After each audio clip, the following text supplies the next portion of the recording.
December the 16th, 2024. At this time, will you join me in the Pledge of Allegiance led by Vice Chair Hall? Mr. Chairman, and we all stand. I pledge allegiance to the flag of the United States of America and to the republic which stands one nation under God, indivisible, with liberty and justice for all. Thank you.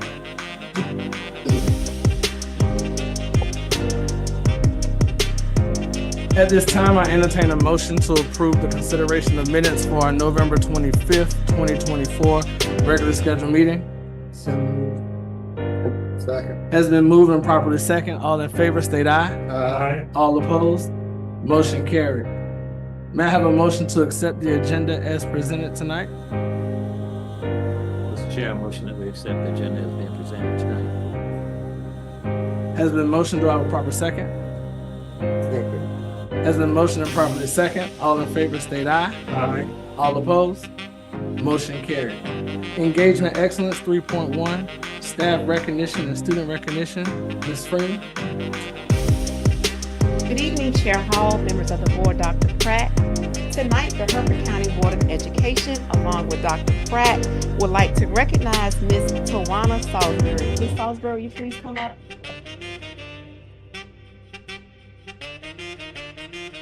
Ms. Salisbury is the bus driver of bus 248, which was rear-ended on November the 18th by an 18-wheeler with 28 Bearfield primary students on board.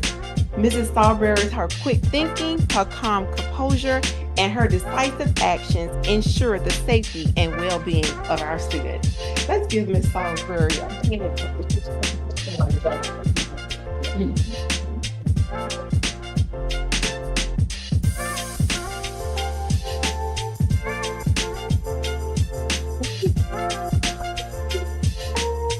Dr. Pratt, we have a small token of appreciation for Ms. Salisbury, and we want to thank you so much for all you do for our students.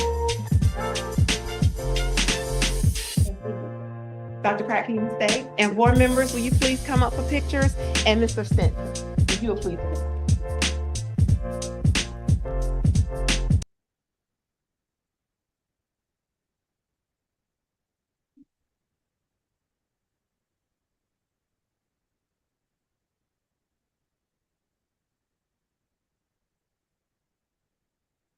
Hold up, Ms. Rudd. Damn.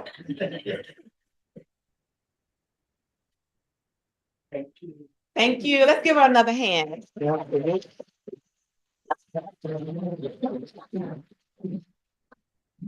have a question for Ms. Salisbury.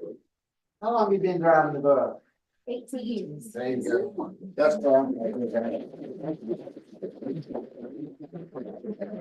I don't have a question for the young lady, but I can only say the gratitude from all of us, the parents of those 18 students that were still on that bus. We heard about it. We was out of town when it happened. And you're just a prime example of our other drivers who look out for the kids, not the safety of driving the bus so much, but when things like this occur. And I can only say it to you on behalf of this board member, and I know my fellow board members said the same. Thank you. Thank you for going that extra mile to make sure that those kids were safe and out of harm's way. Can you imagine an 18-wheeler coming behind you? No. How they won't even think about it. What it could do. But thank you. I had to say it. And it's good to meet you. Thank you. Ms. Salisbury, we definitely thank you for all that you do. And we know we can replace buses, but we can't replace a life. So we're really grateful for your quick response and all that you do for us and for our students. Board members, any other comments at this time? I apologize, Mr. Chairman, for speaking over the top. I just had to get it out. But we thank you, Ms. Salisbury. Thank you. Ms. Freeman? Tonight, we are proud to recognize Ella Shambly. Ella, will you please come forward? Campbell, I'm sorry. Thursday right here. Yes, ma'am. Okay.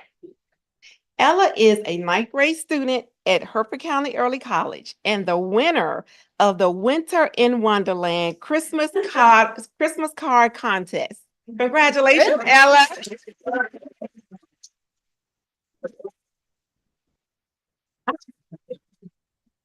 Along with this honor, we have the card framed for Ella, and she also wins a $25 gift card.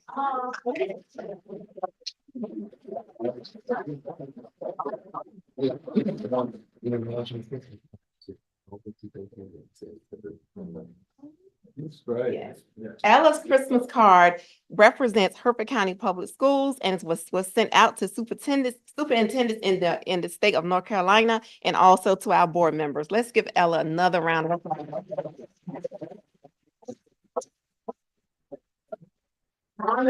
Y'all can come up to take a picture? I have to work. Okay, and Dr. Glacier Robinson, if you would please come on, and board members.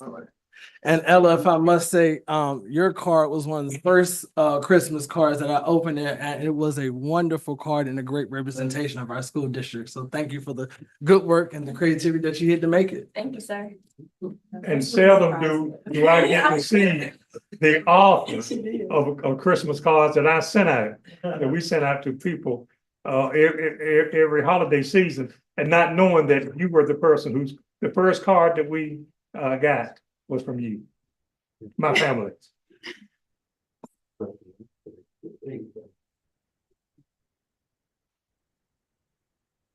Soon as haul them off and you sign that contract.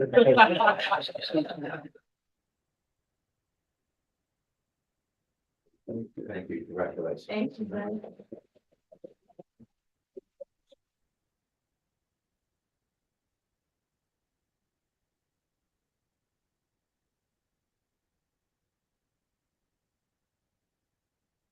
Okay, it is a pleasure to recognize the Cultivators Freedom Players Youth Group on tonight. The Willy Wonka Junior Musical featured 26 talented students of Hertford County Public School. At this time, please welcome Serenity Smith as she gives us a song from Willy Wonka.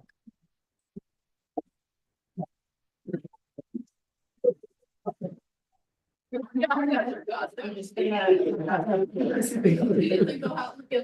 gonna be the DJ. Yeah, this is her costume. So, yeah.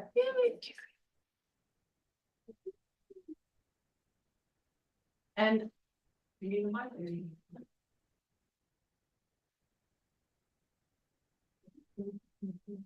Serenity is a sixth grade student at Hertford County Middle School. yes.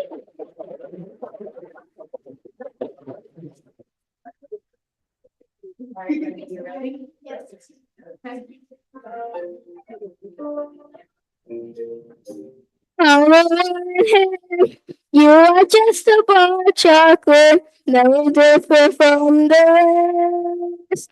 On the other hand, you're the superstar chocolate, the golden key to Willy Wonka's treasure chest. Whichever you are, I'm hoping for the best. Think positive. Think positive.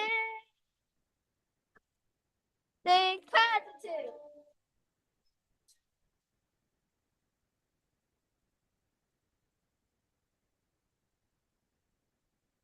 Look what happened.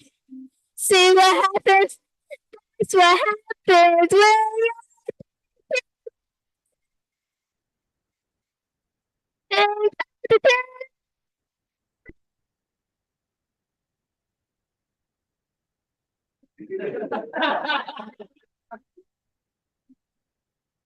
I never thought my life could be anything but a catastrophe, but suddenly happened. Cause I gotta go to take it.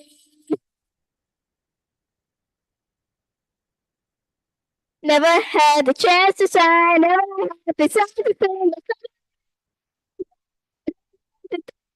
cause I gotta go to take it.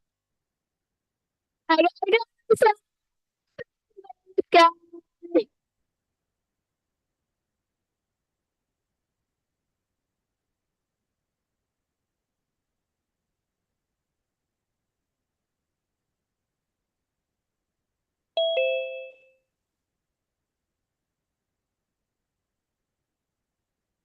At this time, all of the students that are here that was in Willy Wonka, please join Serenity.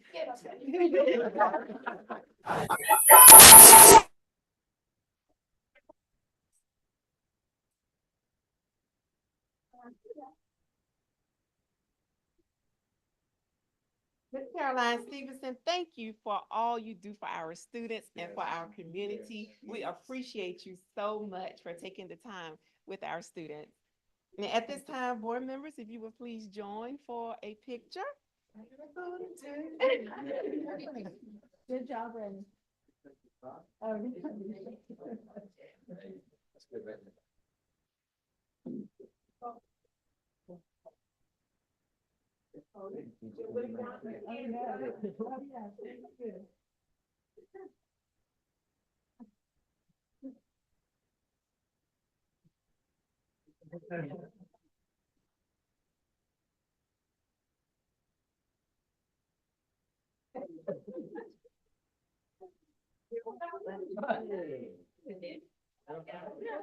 It appears to me the only way to hurt the fall. Exactly.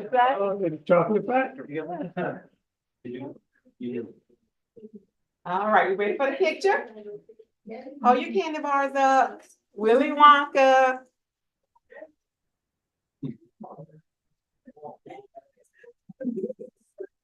All right, let's give them a hand.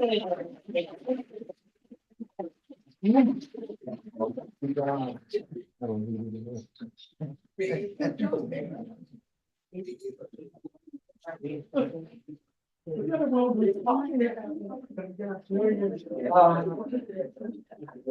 see it on TV sometimes.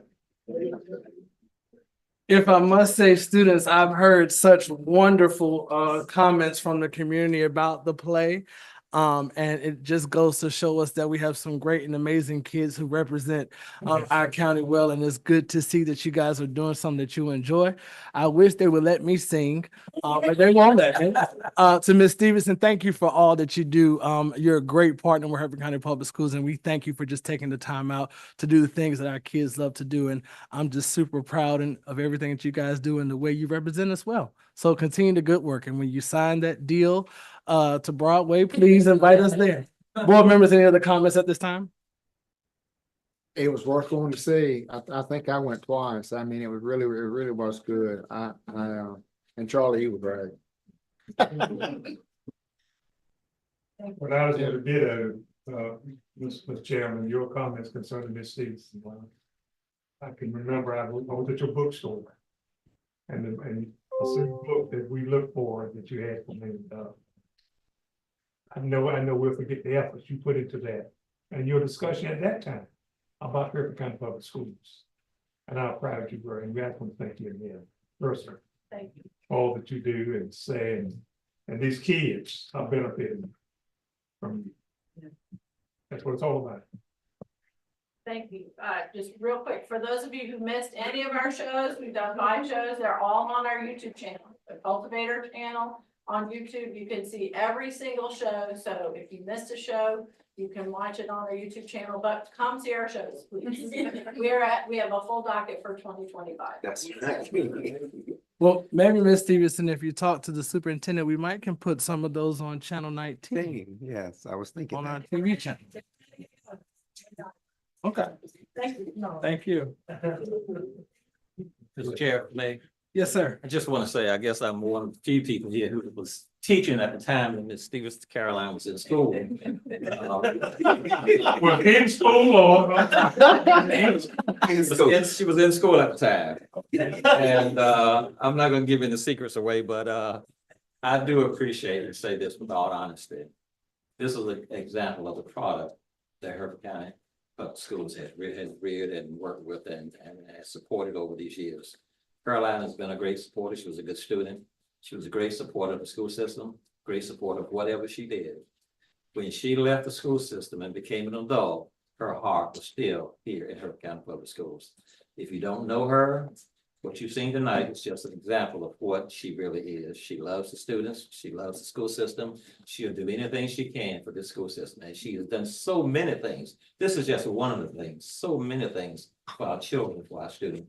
And I say, Caroline, you know, we can't afford to pay you, but we know where your heart is. Thank you so much for all you do. Thank you.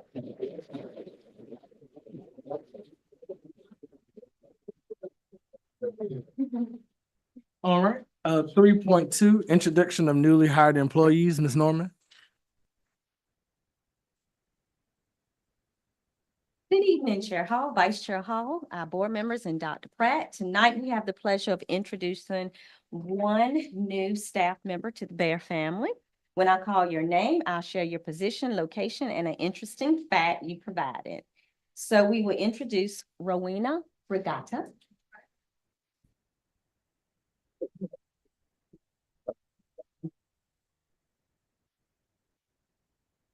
Miss Regatta is at Hertford County Middle School.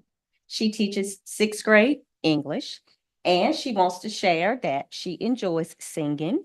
She's been away from home since 17, and she's traveled to 7 different Asian countries. Let's give her a hand.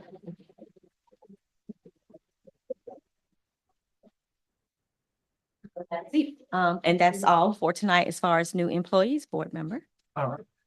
Well, Miss Regatta, you could not have chosen a better family to join. We appreciate you joining the Bear family. If there's anything that we could do, please do not hesitate to let us know. And again, welcome. Board members, any other comments at this time? I just thought she was one of the students. Anyway, thank you, Chair. Thank you. At this time, feel free to stay, but this time is a point of recess. For those of you who may need to leave, you can leave at this time. If not, we will continue on with our meeting, and thank you all for coming here and joining us tonight. Thank you for coming. And thank you, parents, for bringing the students out as well. Every single that goes into it. Okay.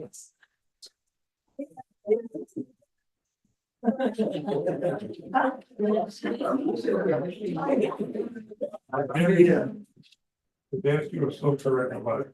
Involved. This is just now, she's been doing this ever since. You were so.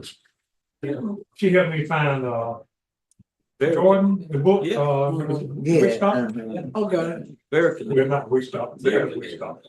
You know, you have to find this book. You can count them on your hand. Do we have any public input, Ms. Frame? Yeah. All right.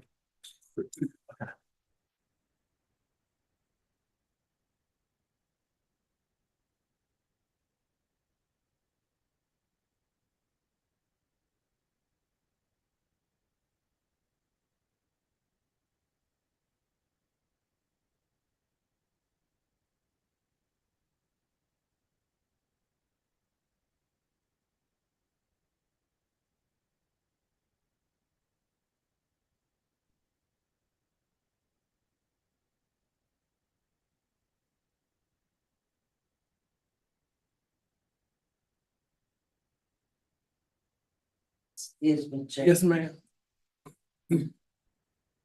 3-4 strategic plan update, Ms. Frame. Good evening, Chair Hall, members of the board, Dr. Pratt.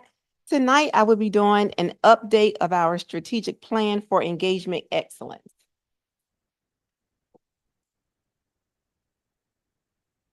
As always, we always lift up our mission, vision, and core values.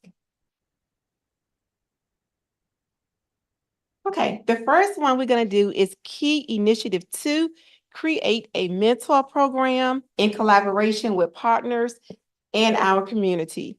Our mentor program is now in place. We had the kickoff October the 28th, 2024 at Hosky Elementary School. We have 4 people that completed applications to be a part of our mentor program. They were board approved on November the 25th, and the mentor orientation took place on December the 2nd. Our mentors are scheduled to go into our schools on January the 8th. I just took it to, sorry about that. Okay, our next steps for our mentor program We are going to use our students as mentors to help them get community service hours. Some of our high school students will be going into our elementary schools to mentor some of our young students and to help them with their math or English or whatever help they may need. Our next thing we want to do is recruit for mentors by word of mouth, of course, by social medias and on flyers. So if you know anyone that's interested in being a mentor, please invite them to go to our website or our social media page to apply. Next, we have our key initiative 1, establish, enhance before and after school program. This is a program that we are now putting in place. We are already certified. We have North Carolina pre-K license certification at Bearfield and at Riverview. So this is a new program for our parents that will be very convenient for our parents to bring their kids to school, to our schools in the morning, and they can also stay in the afternoon until parents get off work. The next thing we have to do before and after school, we are right now we have 127 students that can be at Bearfield, and we have 66 students at Riverview. So we have to write a letter to increase the amount of students so that we can serve more of our students with this before and after school program. Coming up this week, myself, along with Ms. Adadaran, will be traveling to Chapel Hill for a workshop to learn how this program works. And we plan to be in effect with this program in August of 2025. I have a comment. You said this, but you said it kind of quick. Riverview and Bearfield are 5-star. We have 5-star recognition by the state of North Carolina as far as our young people, and that's unusual because in a 5-star daycare recognition, that's unusual in the state of North Carolina, and it just needs to be stated that both our schools are rated 5-star, and you did a great job. And I just want to reiterate it because it's not an easy thing to get, but it's something that we need to be proud that we do have that certification. Yes, sir. Thank you, Mr. Shields. Key initiative 2, establish a parent academy. Our parent academy is now on our website. It was launched on October the 1st, 2024. This parent academy is for parents who struggle with helping their children at night with homework. So they can go to Parent Academy. We have teachers that are on Parent Academy that are doing math problems, showing parents how to work through math problems step by step. And this has been a very successful program.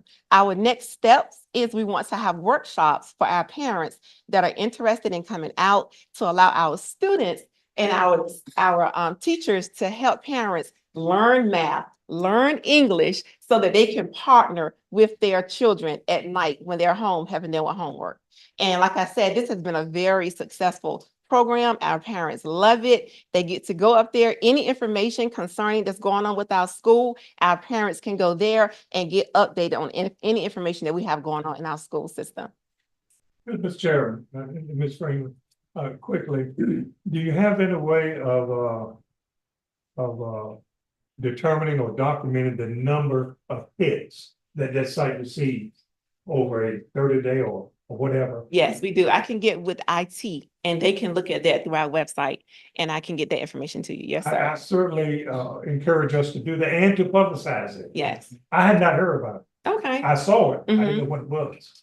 I really didn't. I saw Parent Academy and I went on through, but I didn't know it was as detailed as you were referencing. Yes, sir, here, it is. tonight. But I would just like to know how many parents I'll visit it in the can be site. duplicated. We'll probably duplicate it because one parent can go up there Right. numerous times. Yes, sir. And that's fine too. But I would like to know that Yes, sir. also. Now, before you leave though, this particular, for the other section, when it comes to mentoring, let me go back to that a minute. I know what the mentor, we were talking about English and reading and math and things of that nature. But suppose a group wanted to mentor a middle school group or a high school group on etiquette, on dress, on the appropriate way to speak. especially to the opposite sex. Yes, Is that possible to just to do that, to come in and yes. by the way, believe it or not, and how to tie a tie, a necktie. You'll be surprised. Yes, sir. Is that possible in this or? Yes, and I've reached out to a couple sororities already to ask them if they'll be willing to come to the schools, and we bring small groups together Yes, for that very reason. Yes, sir. well, you say sorority, so what about the fraternity? Sororities and fraternity. We knew where it was coming from. Yes, sir. And they know they have to go and do application and do a background check. So that's what I'm waiting for from them. So that is for, that particular group also? Yes. Okay, Yes, sir. thank you. You're welcome. But you've been amazing at time to time. Oh, Yeah. And some of them can even tie a bow tie, which I can't, the bow ties are tied backwards. I can only go forward. And our last one, increase family and community engagement to improve student outcomes. This is our internship. We have 2 new internships in place. The first one is with Nucor Steel, and the second one is with ECU Dental. And we are so excited about this. We have been trying to get these 2 internships together all year. So our students were able to meet with the workers of Nucor Steel just about 2 weeks ago, and they were so intrigued about Nucor Steel and the different things that happened there. So at this point, Nucor they have the applications, and they're going to choose 6 interns right now because we're just getting started. So there's going to be 2 students from each high school that's going to be going to Nucor. And this is a paid internship. So the students will get paid for their internship. And right now we have 2 students that will be going to ECU School of Dental. The internships will begin January of 2025. So we are very excited about this opportunity for our students. Board members, any comments or questions at this time from Ms. Framer? Yes, Mr. Sheriff. Ms. Freeman, I'm so excited about this. This just touches my heart on a number of ways. First of all, I want to talk about the before and after school program. Will this be a cost to parents? Yes, there will be a cost to parents. Yeah. And that's part of what we're going to be dealing with when we go to Chapel Hill. They already have an established before and after school program. Once we get licensed and we turn in the information, then DSS, the parents can use their vouchers to pay for their children to come to us. And the reason I ask, we've had that program before at Bearfield and Riverview years ago. And I don't know what happened to it, but when it left, parents really complained. It was a benefit to them. But I'm glad to see us bring that back. Thank you so much. Parent Academy, that's held after school? No, right now it's just on the website. Just on the website? Yes, Okay. right now it's on the website, and we have teachers that have been recorded, and they are going through problems and showing parents how to do problems. Excellent. So right now it's on the website, but our next step is to get parents in the building where our teachers can mentor and help parents with homework. Well, I think that's so great. I think anything we can do for parents, there are parents that really want to help their children. And let's be honest, the curriculum has changed a lot. I mean, if you've been out the last 5-6 years, you're sort of lost. So I think this is a great opportunity for parents also. And I love the internships. I've been talking about that for a couple of years. I'm just excited to know that we have kids who are going off for internships, because that's really when children decide what they want to do. It gives them an opportunity to decide really what they want to do. And to find out that we have some paid ones, oh my Lord. I didn't know that. But I was thinking about it myself. But anyway, that is great. I'm glad to see us do that. And if we can get more of those, that very, very much be appreciated. Yes, Thank you sir. so much for all you do, and all Dr. Pratt and the whole team, all of you all to work together. Thank you so much. And could I just quickly, Dr. Pratt, and Ms. Greenwood. To me, wouldn't 21st Century help pay for some of these parents if we had something like that? Correct, yes. If we had something like that. This component for future grants, I encourage you and your staff. I don't know if it was in the last one or not. I didn't see the last one, but something like this. definitely, I think would enhance that application. I think that for 2 years though. Think 2 years. I think it's 2 years. Mhm. So we have a whole year To plan. to plan. Mhm. And maybe 21st century monies could help. And Mhm. and they go up to 75,000 now, I think Mm. what's that on?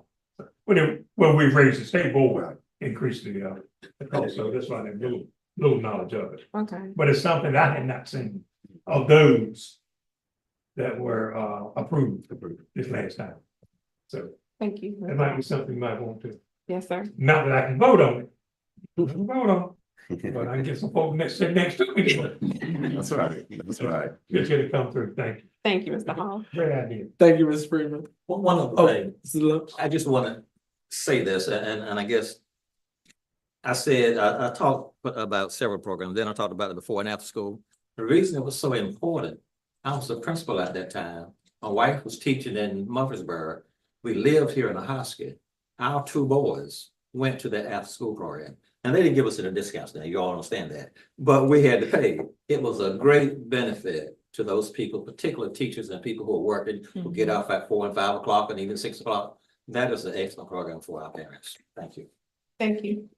It's a personal thing to me now. Operational Excellence 4.1, 2023-24 audit. Mr. Allen Thompson. Good evening to everyone. You should have in front of you two reports, and I'm gonna jump from the smaller report. And if you'd be kind enough to flip over to page 1.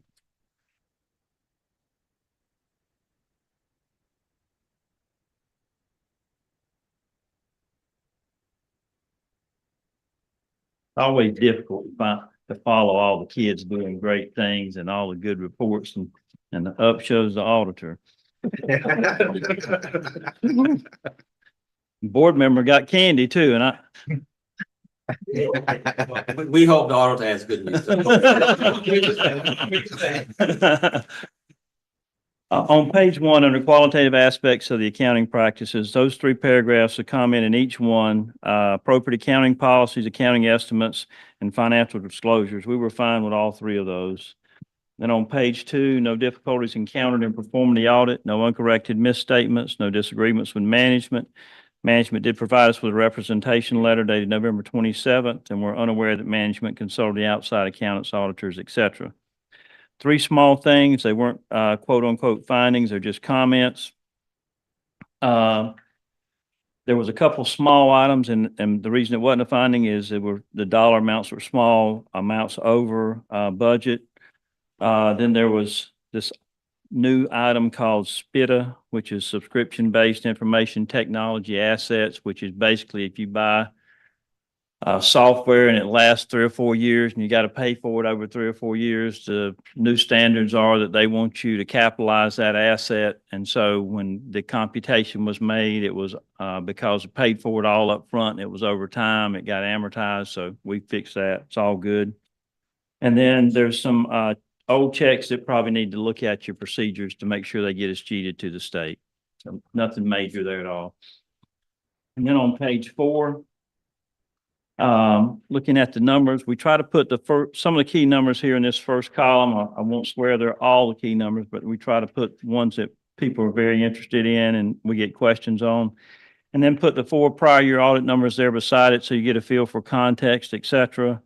You can see total fund balance there in general fund at 385,000, restricted fund balance at 20,977, unassigned fund balance 272,000, total general fund expenditures at 5.3 million, and then fund balance available as a percentage at 6.83, and unassigned fund balance as a percentage 5.12. Obviously, because of the way the school system gets funding, those 2 percentages don't have the same impact that a municipality or county would have. Revenues over and under expenses before transfers. The general fund had a minus $1,007,000. Capital outlay was a minus 3,952, and then child nutrition was a positive 175,506. You can see cash there in your general fund at a positive 906,000. Capital outlay had $1,504,000. Other restricted was $6,386,000, and then child nutrition is $1,546,000. Fund balance, again, 385,000 in general fund, and capital outlay had a fund balance of 1,132,000.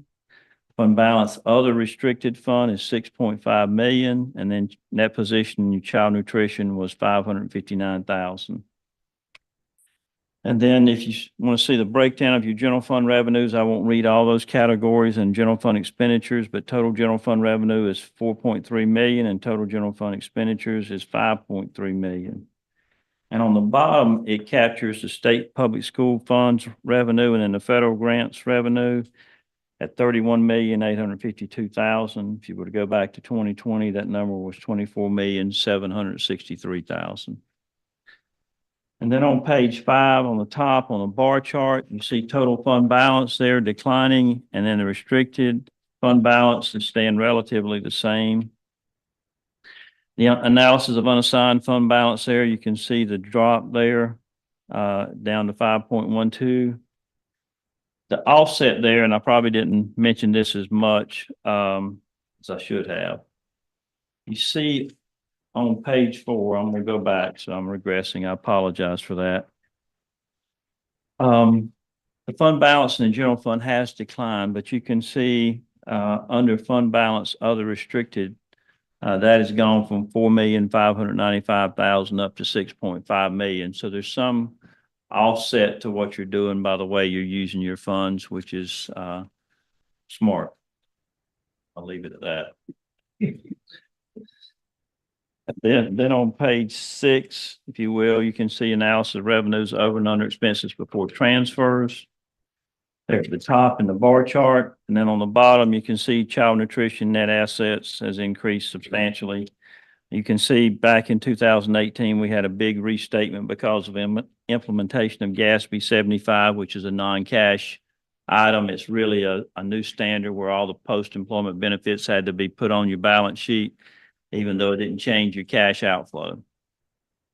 And then on page 7, at the top, you see your cash balances in a pie chart. Underneath that, the fund balances / net position. And then on the bottom, you see the actual numbers. Total cash at 10.3 million. Total fund balance is 8,577,000. And then on page 8, you can see the amount the county's paying, and then the fines and forfeitures. And then on the bottom, you can see a breakdown of your general fund expenditures, with most of it being system-wide support. And then on page 9, you see a breakdown of your state public school funds over the 5-year period, and the same thing for the federal grant allocations.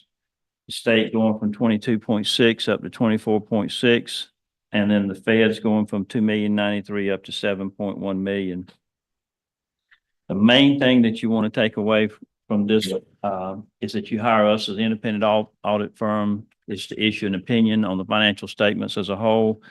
We issued an unmodified report, which is a good report, best report you can get. So to that, I commend you as a board, finance staff, superintendent. I'm happy to answer any questions you've got of me tonight, but I'm always happy to take a question that you've got of me. You can call me, call the office. If I'm not in, I'm going to give you my cell number and track me down. I'll get you an answer to your question.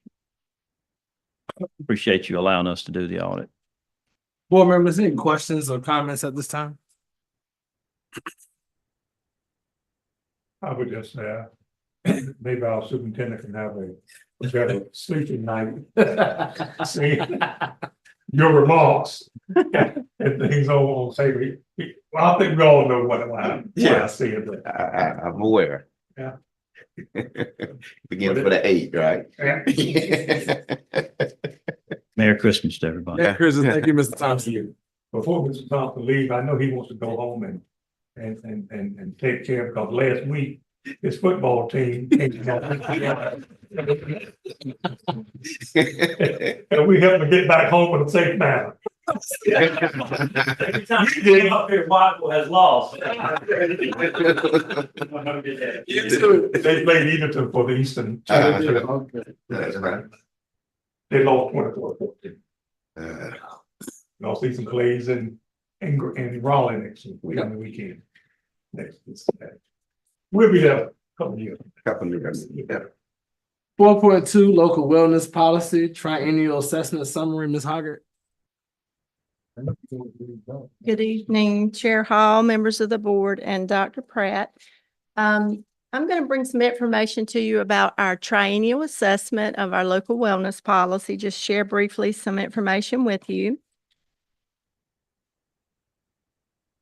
So just to start, just an overview of our Hertford County Public Schools wellness policy. As I'm sure you're aware, it's policy 6140, and the purpose of our wellness policy is to ensure students' physical health, proper nutrition, and wellness as an essential component of their educational experience. Some of the components of our wellness policy include student wellness, proper nutrition, and regular physical activity, compliance with State Board of Education's Healthy Active Children policy, and establishment of a school health advisory council. So that's just a brief overview of our wellness policy, but what we're really here to talk about is our triennial assessment. USDA final rule requires state agencies, NCDPI, to assess compliance with the wellness policy requirements as part of the general areas of the admin review every 3 years. LEAs must conduct an assessment of the wellness policy every 3 years at minimum, and the assessment determines compliance with the wellness policy, how we compare to a model policy, and progress being made. So our legislative requirements for our triennial assessment, our purpose is to inform the public about progress toward meeting our goals of our local wellness policy and compliance with local school wellness policy by making the triennial assessment public. So as required by 7 CFR 210.31, we're going to make this available to the public after we share this with you tonight. We're going to put it on our website. I think you have a summary of our triennial assessment in your documents as well. Okay, so there are 3 domains which are required in a triennial assessment, and that includes assessing our compliance with our local wellness policy. So how are we complying? How are we doing? Are we doing what we say we're going to do in our policy? Secondly, comparison to a model policy. We utilize Alliance for a Healthy Generation model policy to compare our policy to. And then lastly, our progress toward wellness goals and our next steps. All right, some of the key findings and next steps. So where we're going to focus on 3 areas, and those are nutrition promotion and education, physical activity, and school-based wellness activities. So for the first point that we selected in our assessment, it was nutrition promotion and education. And our findings from our assessment found that our nutrition education aligns with the Healthful Living Standard Course of Study, promoting healthy eating and involving families in wellness efforts. And in doing our assessment, some of our next steps or things we would like to focus on moving forward would be to increase opportunities for family and community engagement and expand nutrition-focused projects. All right, another area was physical activity. And those findings from our assessment were that our physical education time within our schools is meeting state standards for all grade levels with efforts to promote lifelong physical fitness. Some opportunities moving forward that we could focus on would be to enhance after-school activity programs and integrate physical activity breaks across grade levels. And the last area that we selected was school-based wellness activities. Our findings from our assessment were that Hertford County Public Schools does provide safe meal environments, consistent access to drinking water, and professional development for our school nutrition staff. Some of the opportunities moving forward could be to seek funding for further staff training and wellness program expansion, as well as improving public awareness through regular updates and outreach. So those were the items that we selected from our assessment moving forward. The full report, I think you have in your documents, and we are going to post that information on our website. I think your summary also details those that were on our committee. We had representation from student services, school nutrition, counselors, social workers, EC department, as well as someone from cooperative extension and our school nurses as well. So these are the documents that you probably have available to you. We use the WellSat tool to conduct our triennial assessment. And do you have any questions for me? Board members, any questions at this time? I don't have any questions, Chairman. I just want to make a statement and thank Ms. Hogg for Sure. The dedication of the new Okay. lunchrooms at the high school and middle school. It looks good. Well, thank you all for allocating the resources to make it possible. We're really excited about it. Very proud of it. And I know your staff and I know those children in the schools. I mean, Yeah, so I was far, trying to get it's, something like that. so far they seem very proud of They it. should. So that's really good. So thank you. But thank you for that opportunity. Thank you, Ms. It Iger. looks good. 4.3, fall board policy updates, the second reading and approval, Ms. Norman. Good evening, Chair Hall, Vice Chair Hall, board members, and Dr. Pratt. I'm seeking your approval tonight of the second read and approval of the fall policy updates. Any questions or comments at this time, board members?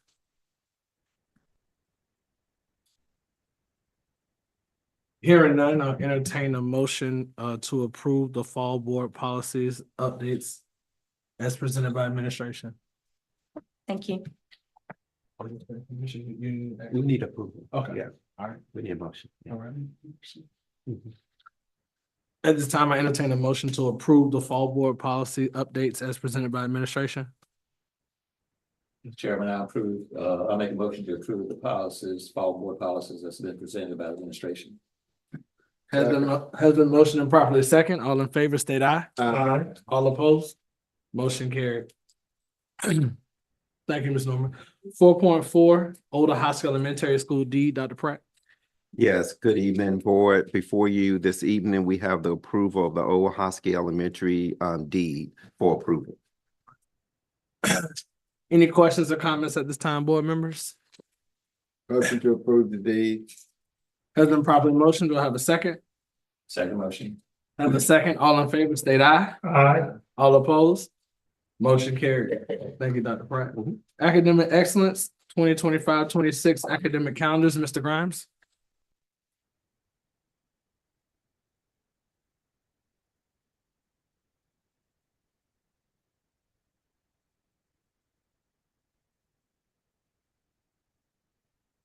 Good evening, Chair, board members, and Dr. Pratt. This evening, I would like to share about the 25-26 school calendar process. We'll briefly discuss the mission, vision, and strategic plan alignment, the NC legislative requirements, our local priorities and non-negotiables, the calendar feedback timeline, and finish with a comparison of traditional calendar option A and option B. This work is aligned with the equity, student-centered, and excellence core values. For equity, I strove to mirror the considerations given to the traditional calendar when creating the calendar of the early college as much as possible. I also was determined to give the best possible solution for all involved.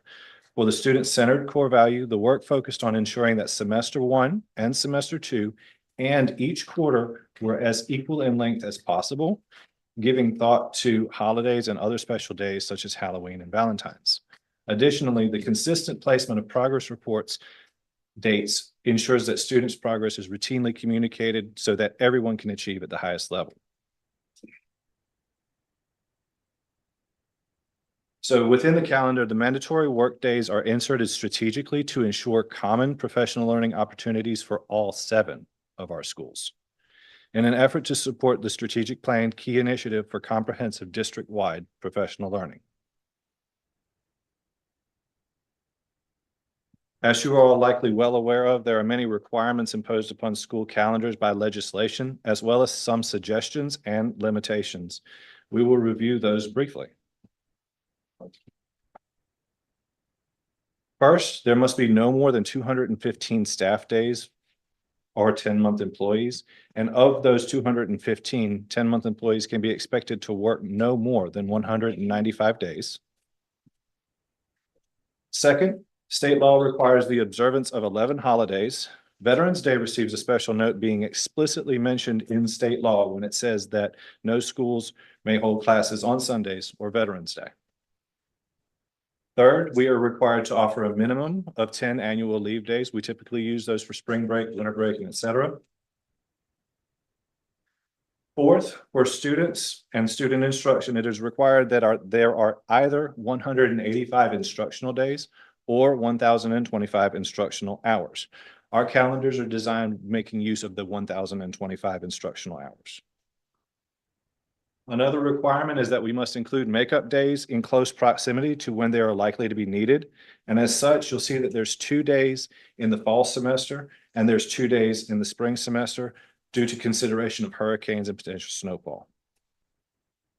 And all of this is bookended by the state law that states we may start no earlier than the Monday closest to August 26th, and we must end no later than the Friday closest to June 11th. Dr. Pratt also has some priorities of his own and some preferences that were shared by the community. Some of those include 2 full weeks for winter break, a full week for spring break, protected teacher workdays at the end of each quarter, and finishing school before the week of June 11th if possible. So you'll notice on the screen now the timeline. This timeline is well advanced from what it was last year, and that is primarily due to our conversion to Infinite Campus. Infinite Campus is the replacement to PowerSchool, which is our student information system. Statewide, the drop dead date for PowerSchool is June 30th of 2025. So in order to ensure that our calendars are in place and school is able to start in a timely manner, they suggested that we present these and finalize these by the end of January. And we did say that we would strive to do so. So you'll notice after I received the approval from you all this evening, I plan to share with Ms. Freeman's help these calendar drafts with the community stakeholders for feedback, including teachers, students, staff, anybody in the community. And that deadline of January 10th actually was extended because Dr. Pratt wants 30 days for feedback. So I'll get the deadline of January 16th and then hope to have everything prepared for you all in your board packet delivered on January 17th. So you'll notice that the calendar features this year are exactly identical to the ones that Ms. Sidbury presented back in March. And I did that for consistency's sake and because I like the way it was presented personally. You'll notice those colors are very important. The light blue is optional teacher workday, dark blue is required workdays. There's holidays, early releases, annual leaves, and progress reports, grading periods, and report card issue dates. So you'll notice that we start the comparison in January. Both calendars are identical from August through December. And that's due to limitations of timing and scheduling, and also administration's preference. The first difference that you might notice is that there's an optional workday in option A on the 2nd of January, whereas in option B, there is an annual leave day. And you'll also notice February 16th is a required workday for option A and an optional workday for option B. Later in March, you'll notice the biggest difference. And in option A, you'll notice that March finishes the 3rd quarter on March 26th. There is that required teacher workday protected for finalization of grades. And then teachers and students are home on spring break. One point with that, Good Friday is April 3rd. Easter Sunday is April 5th. So that is having spring break the week prior to the Easter vacation. Option B, you'll notice the shift in the the early release day to the 18th and the shift of the annual leave and Easter holiday to the week of the starting of the 5th. As I mentioned earlier, both option A and option B are balanced. Each semester in both options has 87 student days. You'll notice that there's some shifts in distribution of optional and mandatory work days. And you can also see that it meets the expectation of 215 working days for our staff. The bottom two boxes you'll see are the totals of instructional days and their equivalent instructional hours. And in that calculation, one full instructional day is 6.25 hours. One full early release day, that makes no sense. One early release day is 4 hours. And with that math, we come to a total of 537 instructional hours per semester for a total of 1,074 for the entire school year, giving us a buffer of approximately 50 hours. And I will say that a lot of staff have mentioned, or I've heard around the district, questions about what has happened to our 15 extra minutes that we start school at 3:15 as opposed to 3 o'clock. With these 174 days of instruction, those 15 extra minutes amounts to 43 and a half hours. So if we were to adjust our schedule back from 3:15 and return to the 3 o'clock dismissal, we would lose approximately 7 work days because that's how much instructional time those 15 extra minutes daily provides to us. So that is a point that I wanted to highlight. So the next steps, if it's the board's pleasure, I plan to share these, like I shared with Ms. Freeman, for feedback within the stakeholders on social media, on the district webpage, and through an all-call. Principals are also going to be asked to share the calendars with their staff for feedback. The feedback period will run tomorrow through January 16th, and hopefully we'll have those finalized calendars for your approval in the January board meeting. Are there any questions? Any questions at this time, board members? A lot of information. I tell you, I got it all though. Mr. Dux? I don't have any questions about the calendar. I think sounds like a good job. Thank you so much. You mentioned Power School, they were leaving Power School being replaced. Is that what you said? Yes, sir. By what and why how does that? So the state's contract with Power School ends June 30th of 2025. And Power School is part of our home-based package that we receive from the state. Power School is our student information system. Everything that deals with school is in there, from students' attendance, grades, schedules, historical grades, historical transcripts, everything. So with the contract ending in June of 2025, the state moved last year to approve Infinite Campus, and they split the implementation into 2 phases. We are in phase 2, thankfully, because there's a lot of work that's been done and a lot of issues that have been solved through the work of phase 1.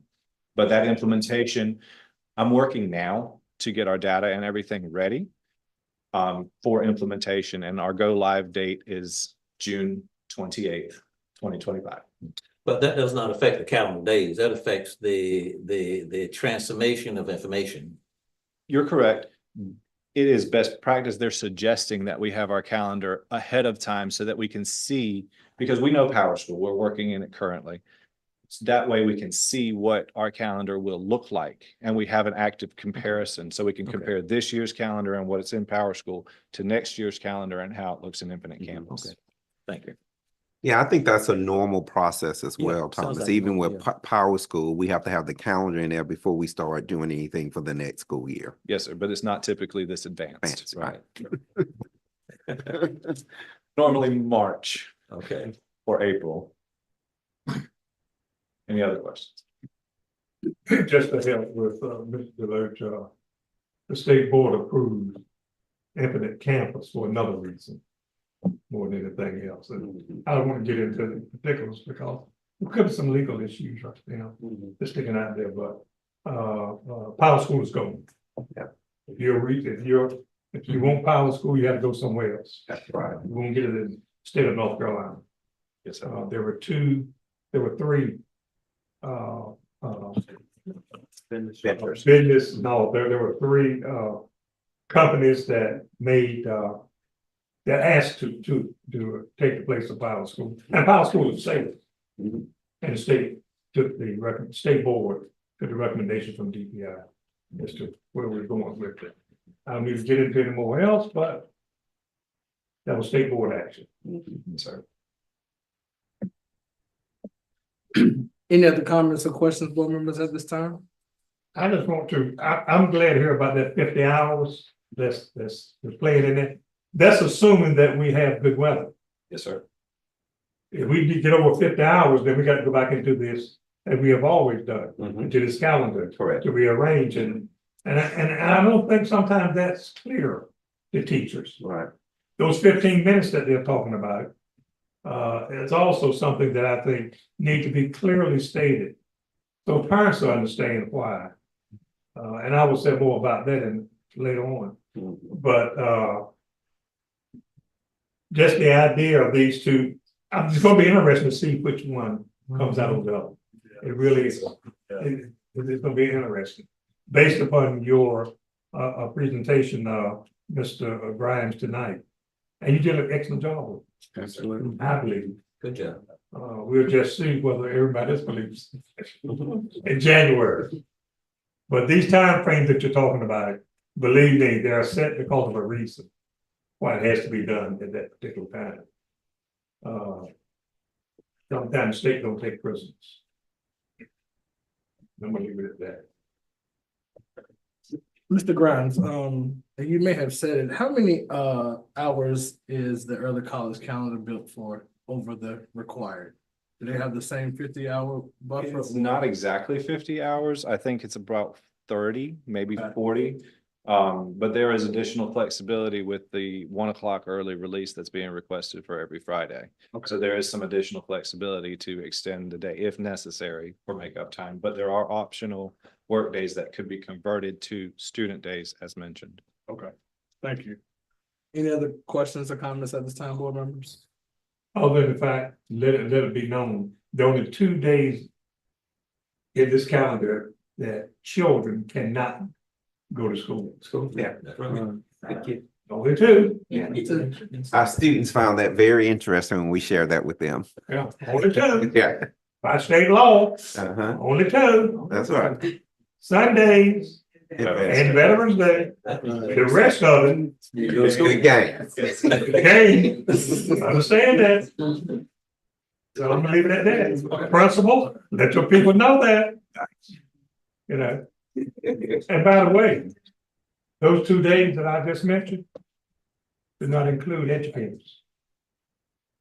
Children cannot go to school on those 2 days. Go check the law. Yeah, You'll see. that's true. There's a little quirk in there. But anyway. Leave it at that. People get upset about it, but only 2 days. Yeah. Well, they also get upset about pulling out lunch and transition as well, because that time does not count towards our instructional hours. Yeah. And so it does for breakfast as well, does not count as instructional hours. Correct. And how many minutes per week are children guaranteed PE at the elementary level? They're supposed to get at least 35 minutes? 30. I thought it was 30, but I could be wrong. Yeah. They don't understand that, Mm-mm. but at 30 minutes. Yeah, and I read an interesting policy about high school today that I was not aware of, starting 25-26 school year about physical activity. It's amazing. Yeah. But we hear little about the 1025. Yeah. And that's another thing. We are going 1025, the hours, not the days. That's right. The 2 different things. I'm thankful I ain't in the class, all those principles that to deal with. If there are no more questions or comments at this time, board members, I entertain a motion to approve putting the calendars out for 30 days for feedback as presented by administration. The motion. Second. Has motion been properly second, all in favor, state aye. All right. All opposed? Motion carried. Thank you, Mr. Grimes. 5.2 field trip request, Ms. Pate.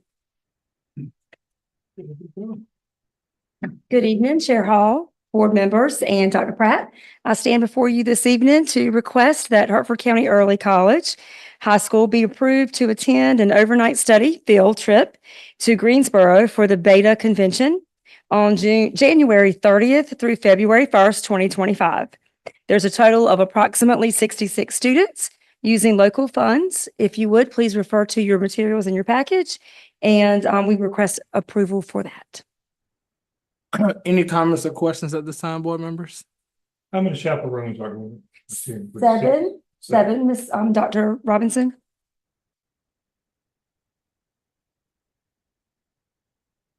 and it's a 2-night stay.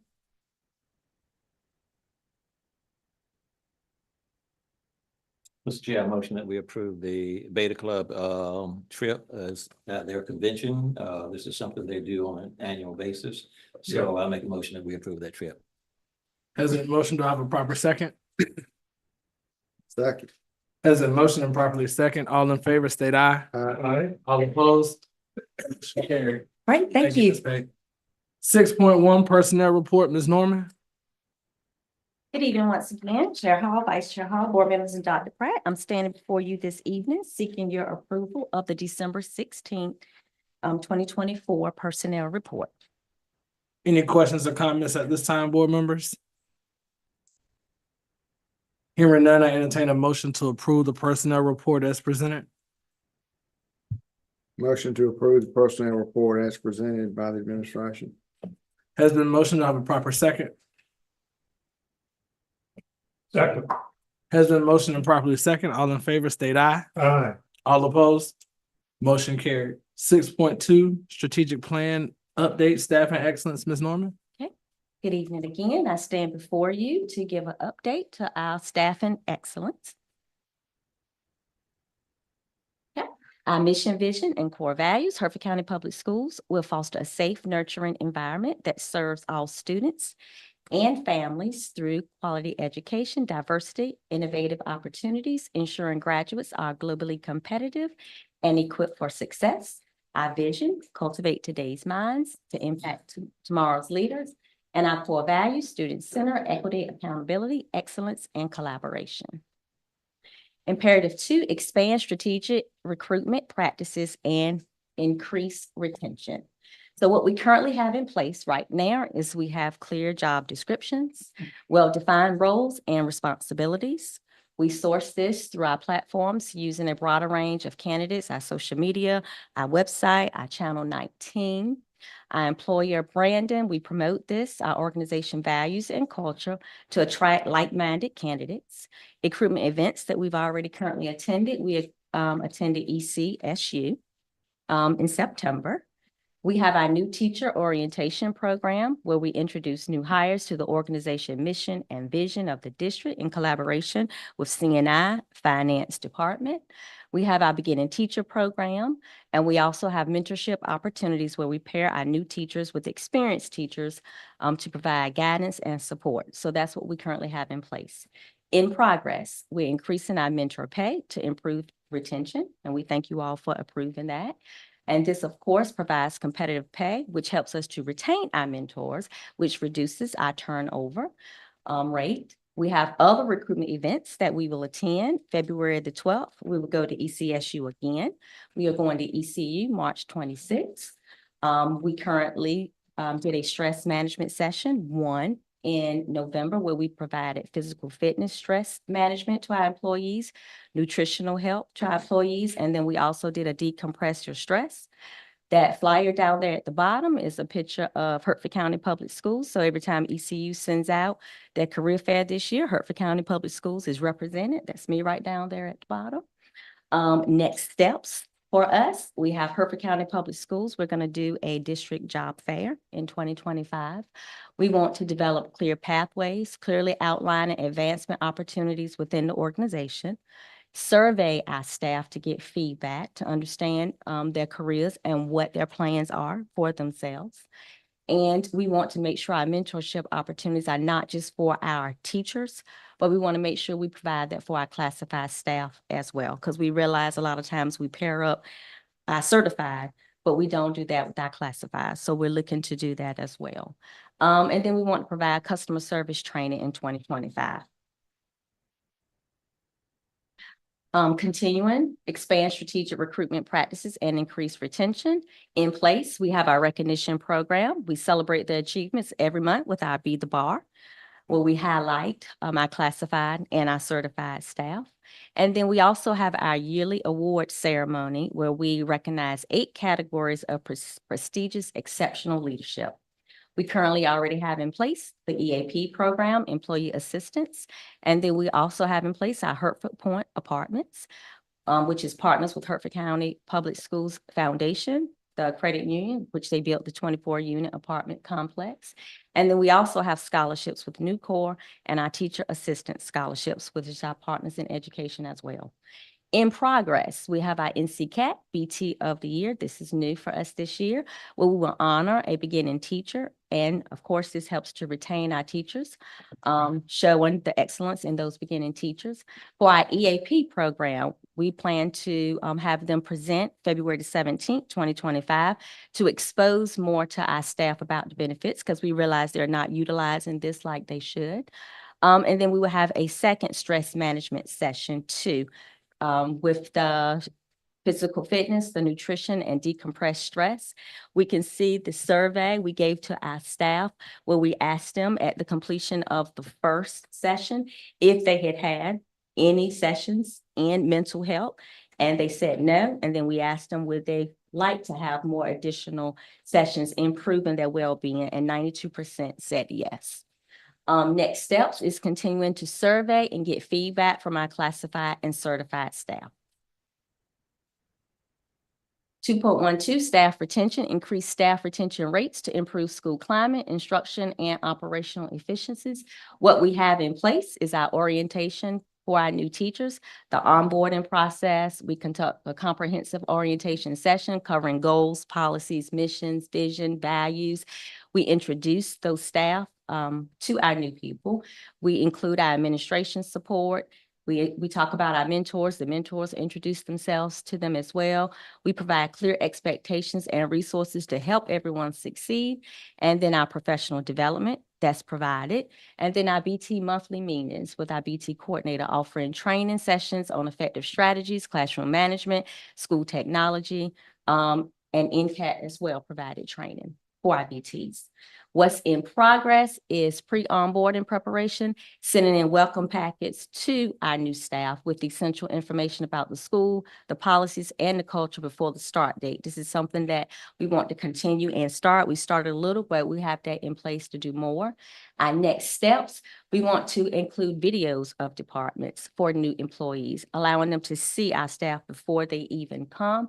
We want to pair those new staff with experienced staff who can provide guidance, support, and encouragement throughout the year. And then we want to create a pool of teaching candidates, not wait until someone resigns, but already have a pool of candidates so we can get them in even quicker. Continuation, staff retention, increase staff retention rates to improve school climate, instruction, and operational efficiencies. Recruitment stipend for new teachers. Our Hertford County partners in education provided that this year, a $400 stipend, and those new teachers were very appreciative of it. What we currently have in place is we conduct exit interviews when our staff leave to gather feedback for departing staff to understand the reasons behind why they're leaving so that we can improve. We have effective monthly substitute training in collaboration with HR and CNI. And then we have our absence management system, formerly known as ASAP, to track and manage absences of teachers, timesheets, and compliance, and also track our substitutes as well in the system. What's in progress is we want to increase our substitute pool, and we've gone from 66 to 85 right now. Continuing to increase that, we want to monitor operational efficiencies of our absent management system to provide data on teachers and substitutes. And we want to continue reviewing our exit interview metrics to review trends. And as we can see up here, the highest one is other, but then we have feeling undervalued and relocation as the second highest so far with our exit interview data. Our next steps is identify those trends using our exit interviews and absence management data and create focus groups, which will allow us to collect data on ways to improve climate and retain employees classified and certified.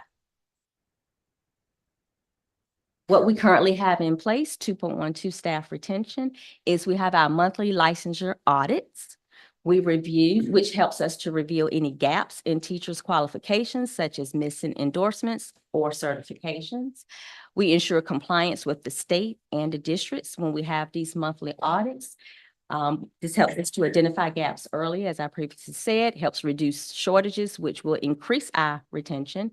And we have efficient tracking of teachers and licensures. We also have our 240 tutoring, which allows our teachers to go in, and this is a subscription base, and this is a service that allows them to access study guides materials, which will help them with preparation for their tests.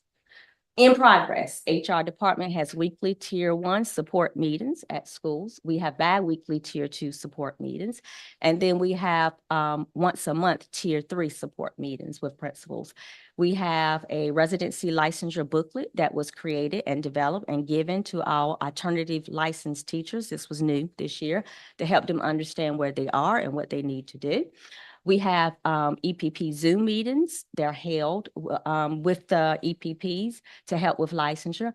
And then we pull 240 usage reports to monitor our teachers to see if they're using that to prepare for testing. Our next step, if we have a EPP fair in 2025, where we're inviting our educational prep programs to come here in Hertford County and meet with our teachers so that they can decide which program they want to enroll in. 2.13 recruitment methodology, ensure that schools reflect the students whom they serve. What we have in place is we have our university partnerships, our recruitment events, we have global teaching partners, we have our H1B1 teachers, we have our mentorships, and we have job placement agencies, of course, in collaborations to help us focus on placing diverse candidates in education roles. We have, of course, we work with our local universities. And then this is our graph that shows the diversity of our staff. And we can see that, make sure I read those numbers.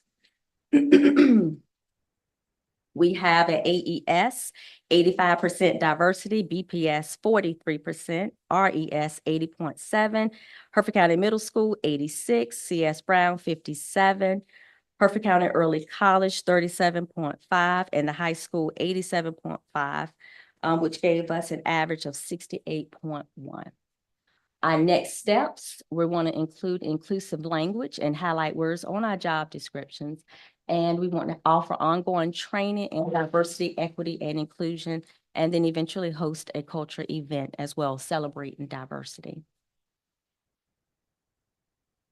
2.14, talent pipeline, create pipelines for teachers, principals, and central office administrators. What we currently have in place is we have our ECU principal fellows, which staff receive a MSA degree after completing their internship and academic curriculum, and this is for 2 years.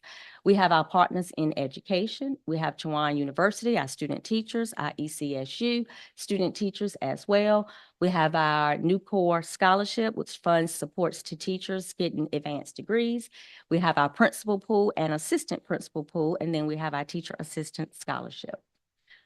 In progress, we want to grow our own, placing staff in leadership positions using scholarships, and our teacher assistant survey that we just recently gave to our teacher assistants.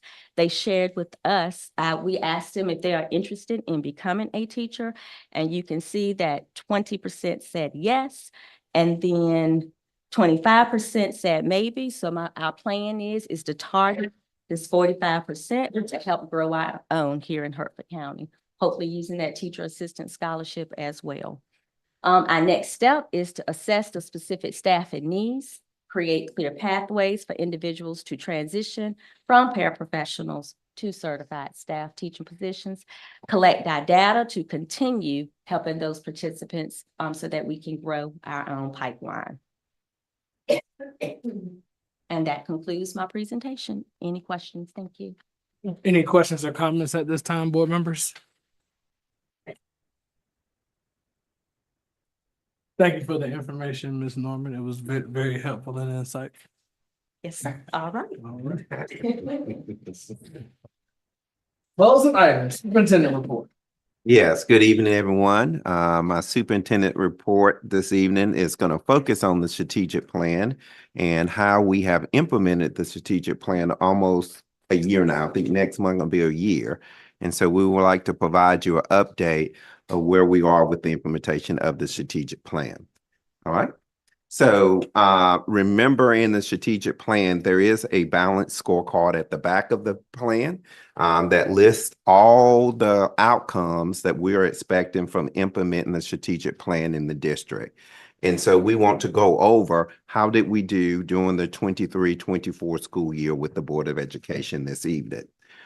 As we go through the strategic plan, remember that there's 4 focus areas, commitment areas that we're working on: academic excellence, that's led by the CNI team; staffing excellence, that's led by Ms. Norman, HR team; operational excellence, led by Ms. Adadiran and the operation team; and then engagement excellence, that's led by Ms. Tanya Freeman and Ms. Tanya Freeman in the PIO office. She's also responsible for the scorecard too. So she's up here just in case I need a little bit of help this on the 4 commitments. So I want to start with commitment area number 1 is academic excellence. In that area, we have 16 goals that we identified for ourselves for the 23-24 school year. We met 12 of those 16 goals. So 75% of the goals was met. Of the 16, only 4 we did not. So up here that you have, we met the goal for pre-K2 reading proficiency using our DIBELS data, grade 3 reading proficiency, English 2 reading proficiency, Math 1 proficiency, Math 3 proficiency, grade 5-8 science proficiency, biology proficiency. We met our daily attendance rate for last school year, the number of students enrolled in dual enrollment courses, and then school safety. Do our kids feel safe in our school?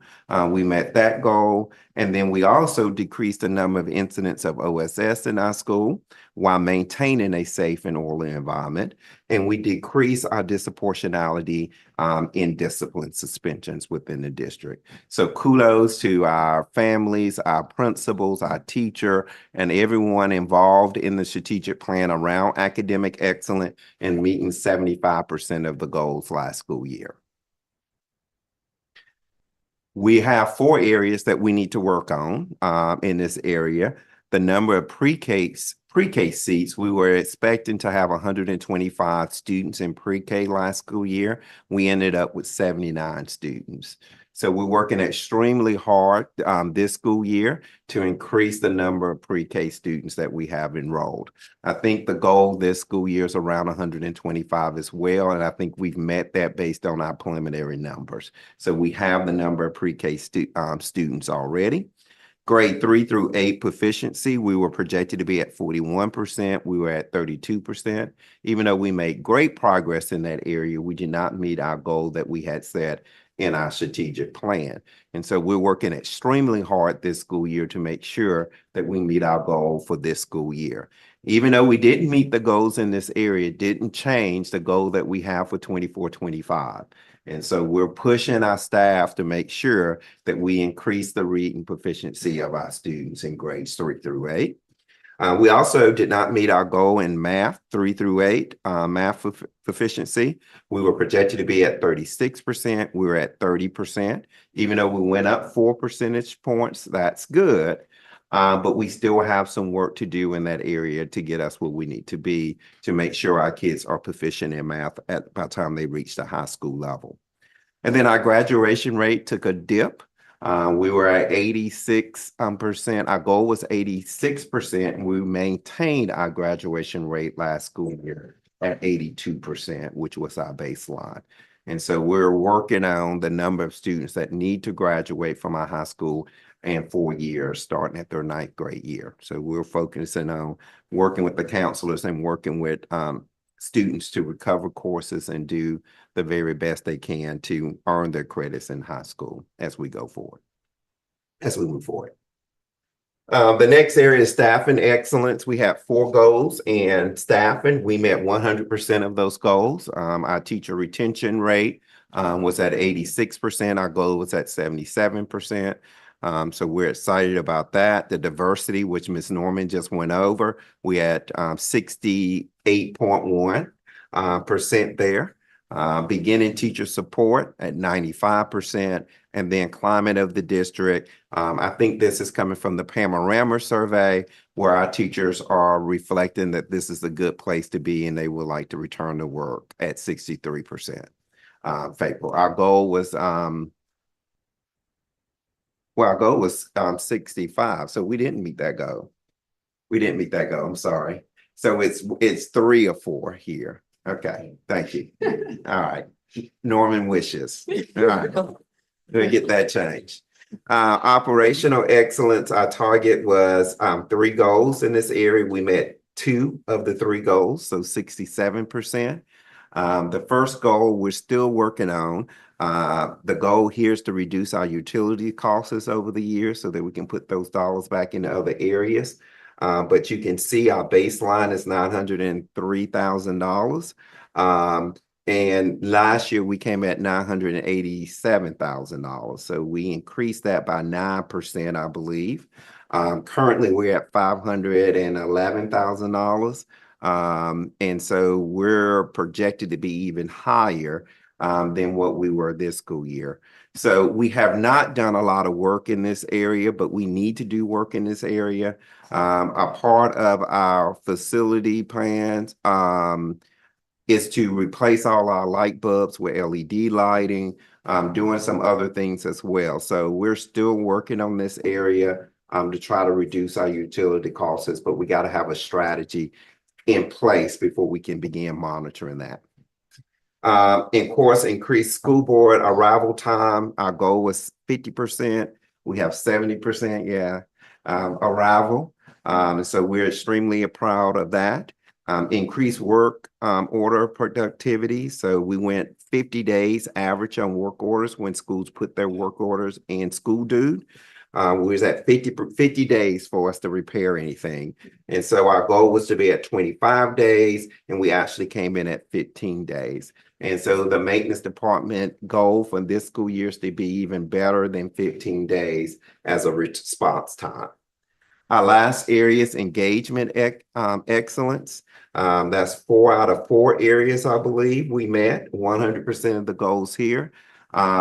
Increase before and after school programs. We actually have 7 that we've documented last school year where we worked with kids with before and after school. And I think that's our after school tutoring program at all schools. And so that's why you see 7 there, because all of them had extended learning last school year. As Ms. Freeman is implementing our before and after school care next school year, we hoping to see some improvements in that as well. Increased community partners, we went from 7 to 10, and then increased the number of volunteers, we went from 8 to 11. We're on our way to increase that, hopefully double that this school year, with the focus on getting the word out, having volunteers within our school buildings each and every day.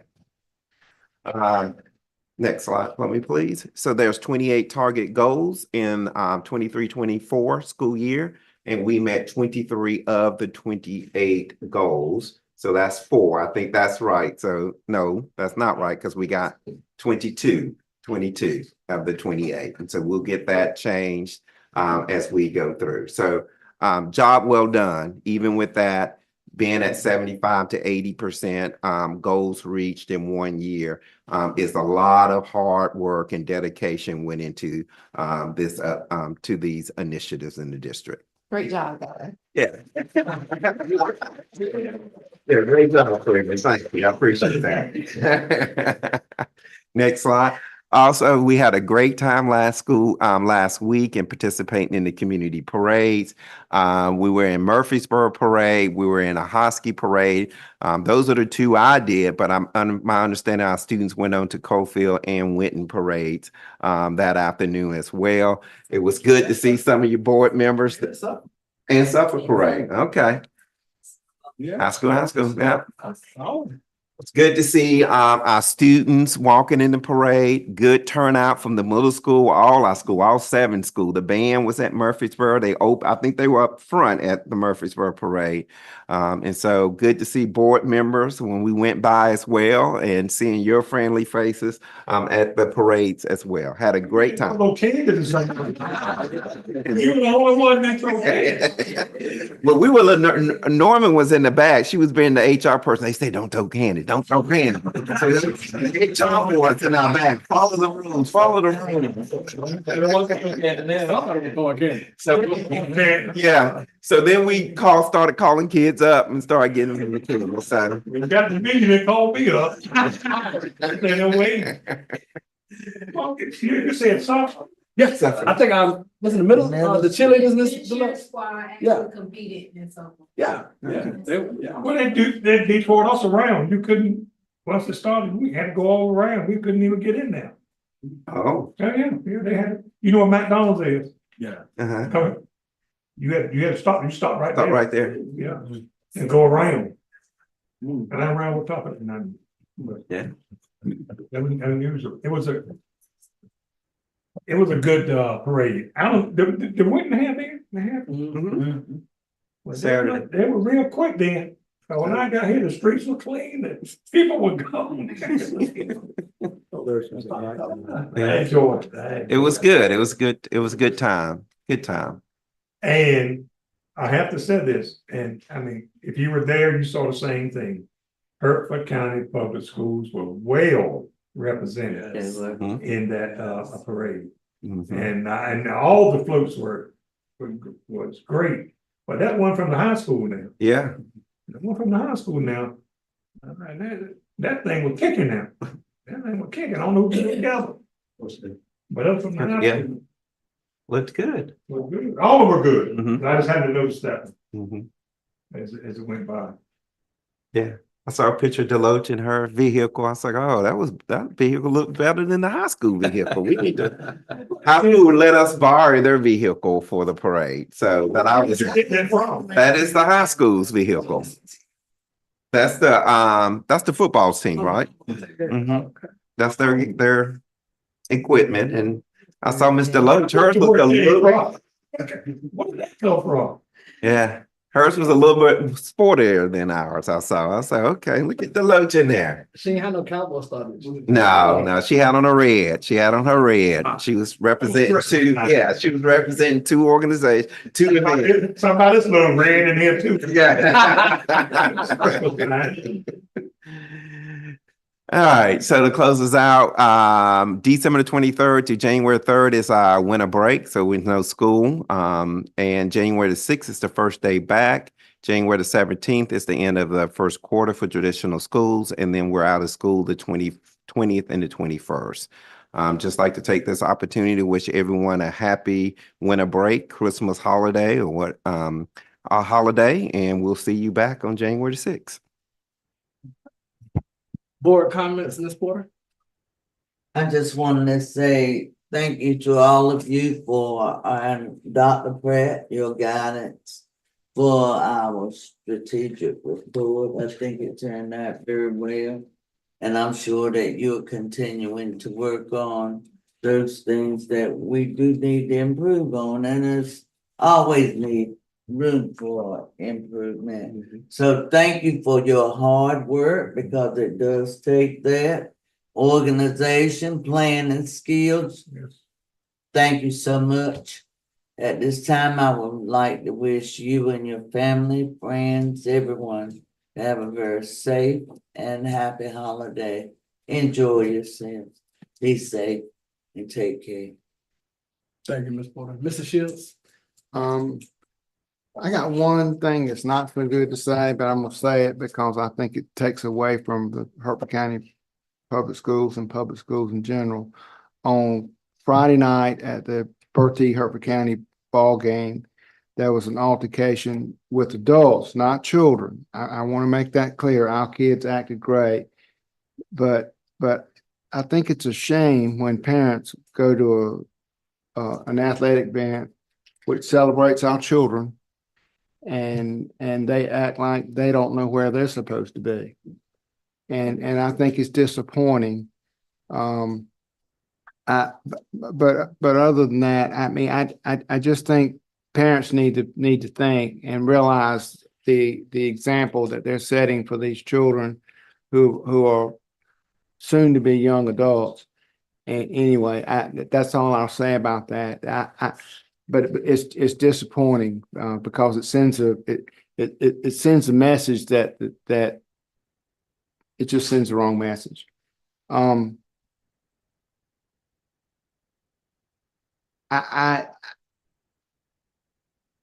This is a great time of year, and it's a great time to celebrate with your family, and everybody needs to do that. And as Mr. Hall always says, remember the reason for the season, because that's really, really important.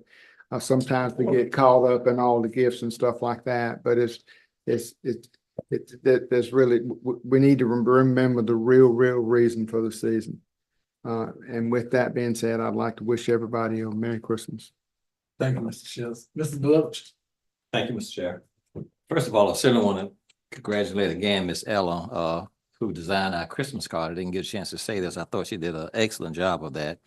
And also the students that participated in Willy Wonka.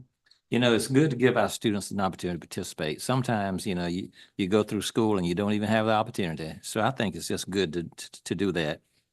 And again, to congratulate Ms. Caroline Stevenson. Ms. Freeman and Dr. Pratt and the staff that worked on these 3 programs that presented tonight. I just felt good about these 3 programs, I'll be honest. Before and after school programs, I think you're going to get a lot of benefit, a lot of positive comments from your parents. I think that's something that, you know, sometimes we can do things that benefit them as well as students, and that's one of those programs. Parent Academy, parents have been asking for a long time, what can we do to help our children? This is just one of the ways that we can provide something that helps them. And the internships, and I've been saying this for years now, and I tell you, and I think some schools do this, that every graduating senior before they leave should be in an internship program.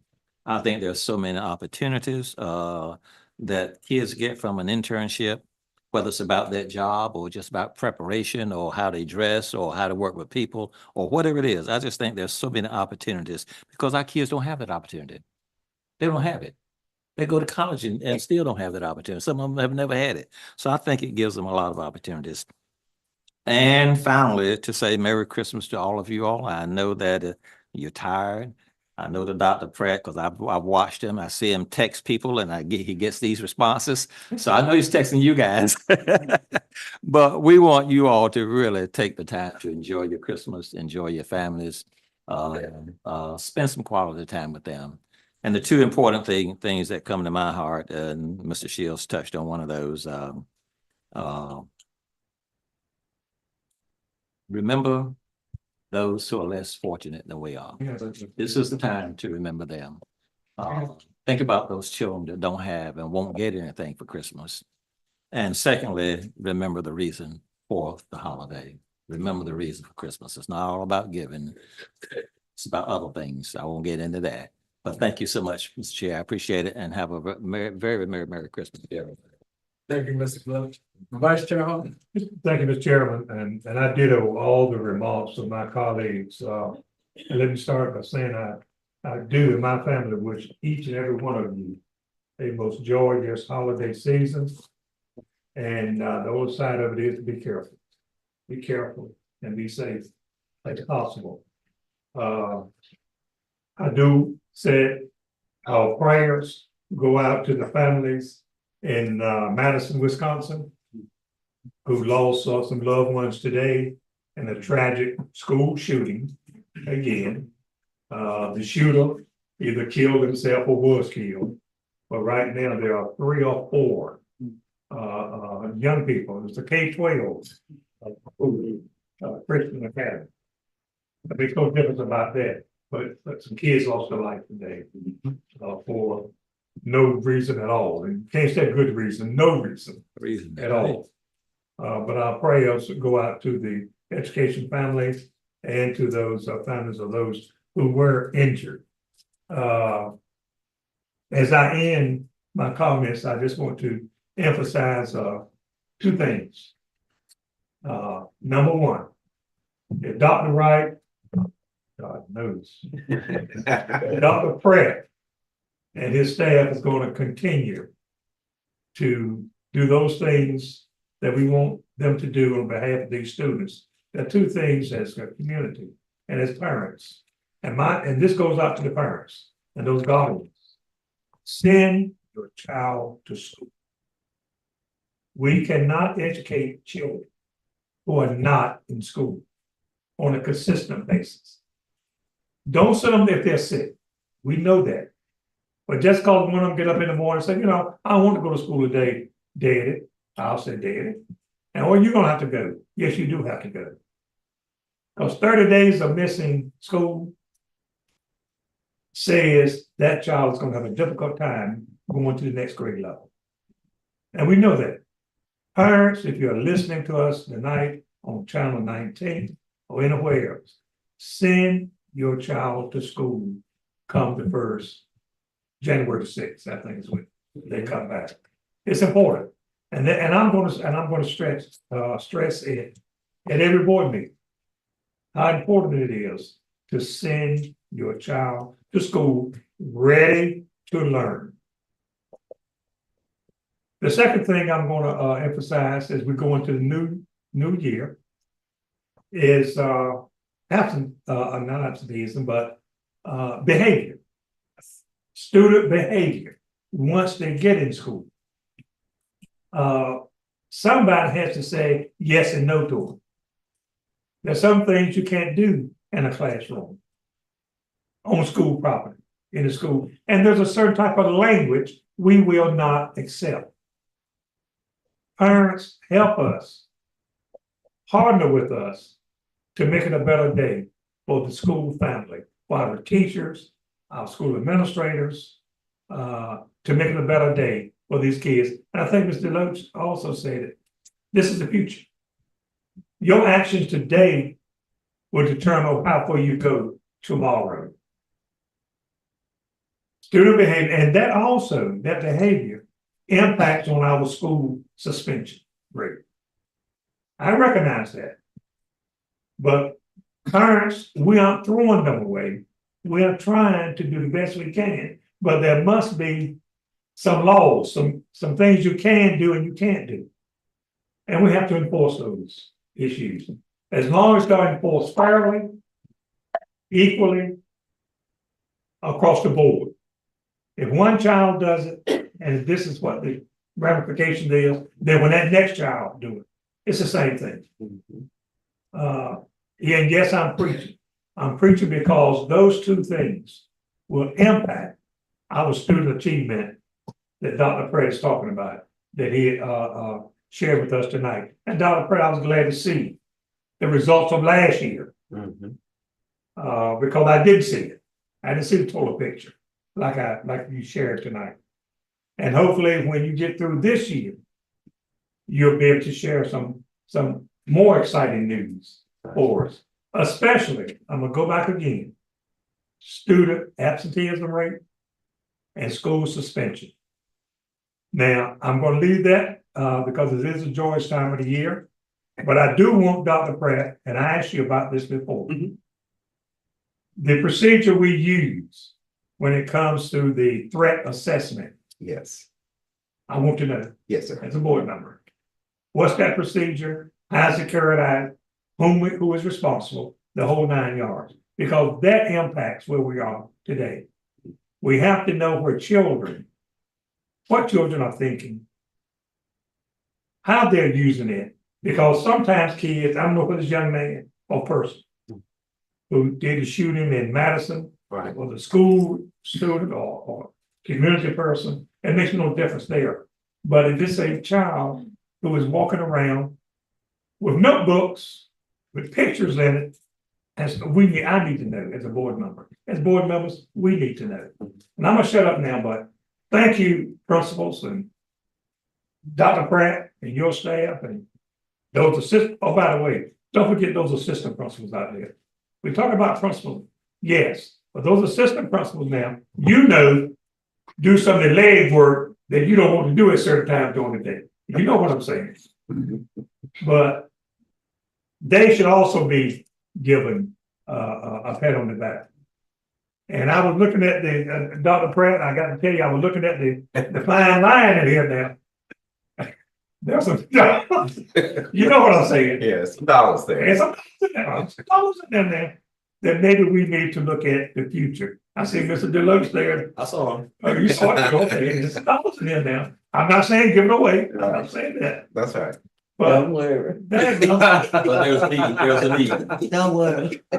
I'll vote me. I don't care if it's anything about a dollar more than pay for them $5 dozen eggs. That's I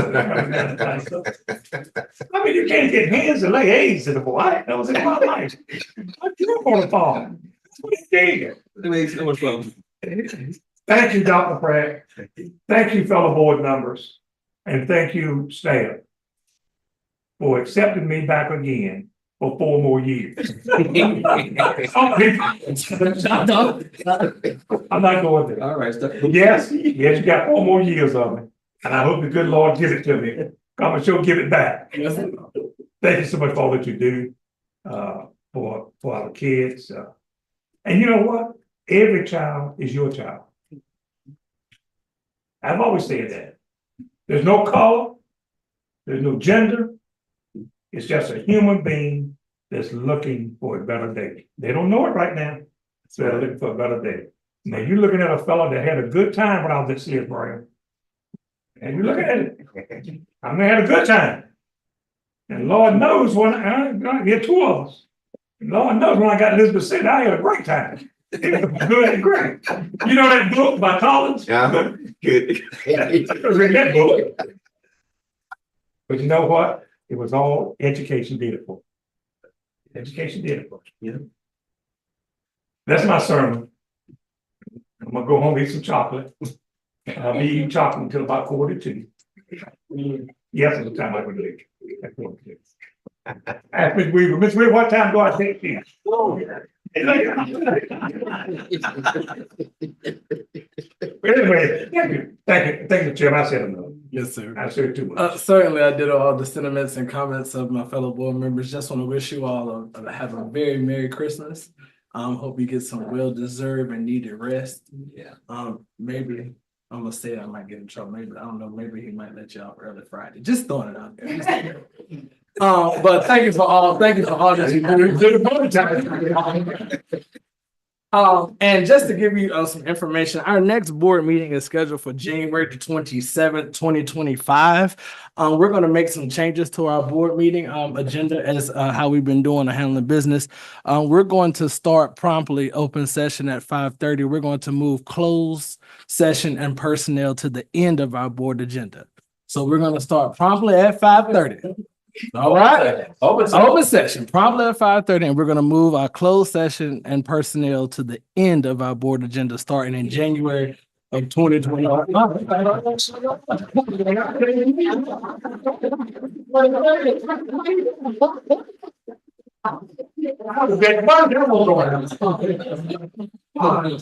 I'm not sure. Was that to get out Friday? Before I ask for adjournment, Dr. Pratt, if you'll come to the front for me. And on behalf of the board, we just want to say thank you and Merry Christmas. Wow. Thank you for all that you do, the tireless hours that you put in. We know we call you Dr. Pratt.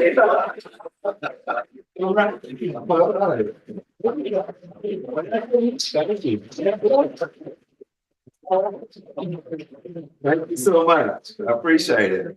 Wow. If I take a picture, let me first take that picture. Hold that. I need that for my water right here.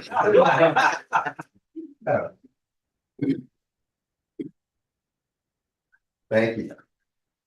And to the lady that puts up with all 5 of us, Leah, come on.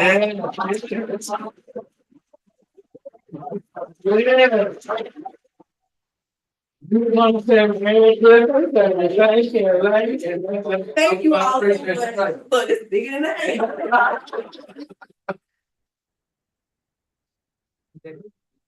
Thank you all so much. I'm gonna tell you, man, she keeps me straight. She emailed me 20 times. When she know I forget.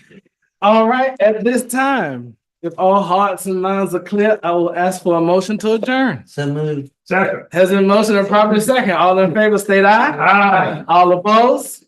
We adjourn.